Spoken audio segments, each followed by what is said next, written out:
Assalamualaikum warahmatullahi wabarakatuh. Perkenalkan, nama saya Jasmine Alfia Pratiwi dari Teknik Geologi A dengan NIM 21-48006-TK-53205. Pada kesempatan kali ini, saya akan membawakan presentasi dengan tema batuan sedimen vulkanik lastik. Pada presentasi ini akan membahas 4 outline utama. Yang pertama yaitu mengenai pengertian endapan vulkanik lastik, yang kedua tentang klasifikasi genetik, yang ketiga klasifikasi proses pengendapan, yang keempat mekanisme pembentukan lava bantal Nampurejo. Yang pertama yaitu endapan vulkanik lastik. Endapan vulkanik lastik itu sendiri menurut Skimenke tahun 2004 yaitu endapan yang tersusun oleh partikel-partikel batuan yang terbentuk dari fragmentasi batuan vulkanik di mana proses fragmentasinya berlangsung secara tidak berurutan. Berikut ini adalah klasifikasi genetik dari endapan vulkanik oleh McPike tahun 1993. Yang pertama terjadi vulkanik erupsi yang menghasilkan erupsi secara efusif dan eksplosif. Secara efusif akan menghasilkan lava flows atau aliran lava, dan secara eksplosif akan menghasilkan pyroclastic flow deposit, pyroclastic surge deposit, dan pyroclastic fall deposit. Kemudian dari lava flows tersebut akan tersedimentasi bersama pyroclastic flow, pyroclastic surge, dan pyroclastic fall yang menghasilkan resedimentation eruptive volcanic lastic deposits yang kemudian akan mengalami pelapukan, erosi, dan menghasilkan sedimen vulkanogenik. Berdasarkan pembentukan klastika dan proses pengendapannya, endapan vulkanik lastik dapat terbagi menjadi 4, yaitu yang pertama autoklastik, yang kedua pyroklastik, yang ketiga vulkanik lastik resedimentation eruptive, dan yang terakhir sedimen vulkanogenik. Autoklastik.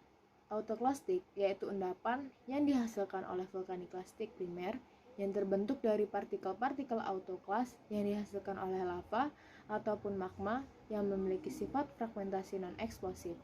Itu adalah definisi dari McPike pada tahun 1993. Contoh dari autoklastik ini sendiri yakni lava bantal yang terdapat pada karang sambung. Yang kedua, pyroklastik. Berdasarkan pembentukan klastika dan proses pengendapannya, endapan pyroklastik terbagi menjadi 3, yaitu pyroklastic fall, pyroklastic flow, dan pyroklastic surge. Pyroklastic fall atau pyroklastik jatuhan terbentuk dari hasil jatuhan material erupsi yang terlontar dari pusat erupsi, yang memiliki ciri-ciri. Yang pertama, memiliki sortasi yang baik, memiliki ukuran butir dan ketebalan bergradasi secara lateral, dan semakin jauh dari pusat erupsi, ukuran butirnya semakin halus, begitupun sebaliknya. Yang ketiga, membentuk perlapisan dengan geometri mengikuti topografi. Yang kedua, pyroklastik aliran atau pyroklastic flow deposit. Endapan dari material pyroklastik yang terbentuk dari aliran material vulkanik. Ciri-cirinya, yang pertama, strukturnya masif, yang kedua memiliki sortasi yang buruk, yang ketiga, endapan materialnya umumnya terkonsentrasi di bawah, membentuk struktur welded, dan bagian bawah endapan menggerus lapisan di bawahnya. Yang ketiga yaitu pyroclastic surge deposit, di mana endapan material pyroclastic ini dari hasil serwakan material vulkanik, memiliki ciri-ciri membentuk perlapisan dengan struktur sedimen berupa cross bedding, laminasi, paralel, wavy, dan lain-lain.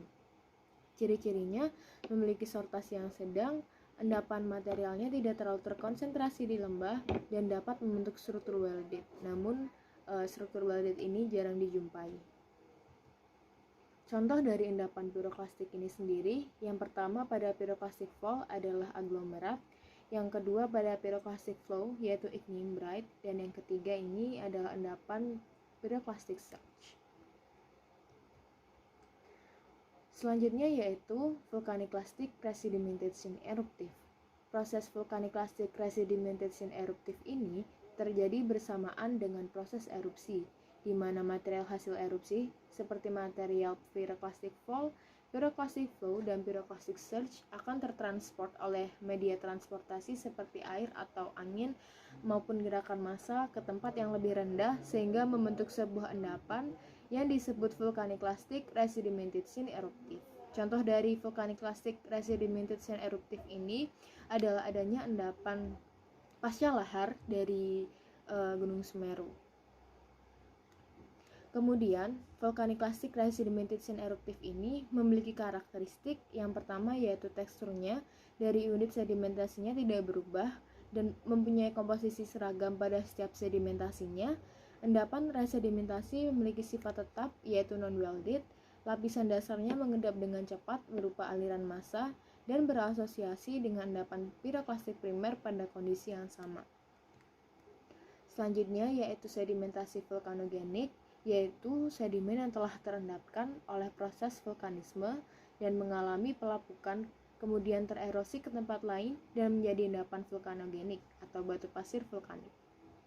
Partikel-partikelnya berasal dari erosi endapan vulkanik sebelumnya dan terendapkan kembali dalam waktu yang lama setelah erupsi terjadi. Contoh dari sedimen vulkanogenik ini sendiri adalah Brown Canyon yang terdapat di Semarang.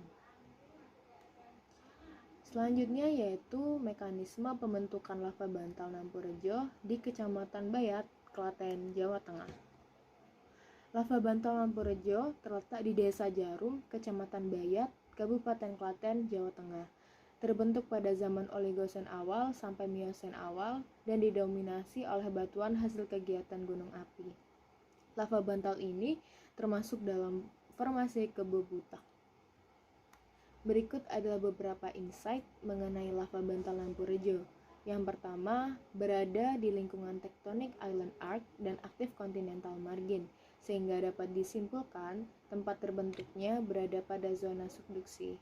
Yang kedua, lava bantal ini berjenis andesit, memiliki struktur bantal dan struktur breksi dengan komposisi basal, dan berdasarkan analisis geokimia, penyusun dari lava termasuk dalam kalk alkali. Kemudian dari analisis petrografinya tersusun dari phenocryst dan plagioklas dan clinopyroxene. Berikut ini adalah analisis petrografi dari lava bantal Nampurejo. Berikutnya yaitu proses pembentukan dari lava bantal Nampurejo ini sendiri terbagi tiga tahapan, yaitu yang pertama partial melting, yang kedua fraksinasi, dan yang ketiga lava bantal. Pada tahap partial melting terjadi proses subduksi yang menyebabkan partial melting pada kerak samudra dan kerak benua. Pada kala Eosen terjadi pergerakan mikrokontinen Jawa Timur sehingga mengalami kemunduran pergerakan yang mengakibatkan terjadinya subduksi pada salah satu sisi mikrokontinen pada Eosen akhir. Proses subduksi tersebut akan menghasilkan terjadinya partial melting pada bagian kerak samudra dan kerak benua.